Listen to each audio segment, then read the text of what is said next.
Mid day meal ও ব্রেকফাস্টের menu প্রকাশ। কোনো দিন কী খাবার থাকবে? নথিতে প্রকাশিত বিস্তারিত তথ্য দেখে নিন। গুরুত্বপূর্ণ নোট: প্রকাশিত নথিতে উল্লেখিত এই মেনুটি একশেয়া ফেটওয়ার প্রস্তাবিত মেনু। চূড়ান্ত মেনু পরবর্তী আলোচনা ও সরকারি সিদ্ধান্ত অনুযায়ী পরিবর্তিত হতে পারে।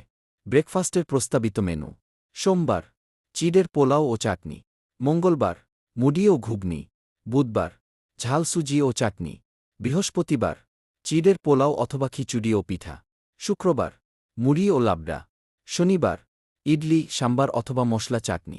দুপুরের মিড ডে মিলের প্রস্তাবিত মেনু: সোমবার ভাত ডাল ও সবজি, মটর পনির আলু ছানা আলু ছোলে, মঙ্গলবার ভাত মিক্সড ভেজিটেবল কারি অথবা সোয়া বড়ি সয়াবিন কারি এবং দই, বুধবার ভেজিটেবল খিচুড়ি সঙ্গে ক্ষীর অথবা দই লাড্ডু হুইট কেক কুকিজ, বৃহস্পতিবার ভাত ও মিক্সড ভেজিটেবল কারি অথবা সোয়া বড়ি সয়াবিন কারি, শুক্রবার ভাত ভেজিটেবল ডাল ও দই, শনিবার ভাত মিক্সড ভেজিটেবল সবজি ডাল অথবা সোয়া বড়ি সয়াবিন কারি।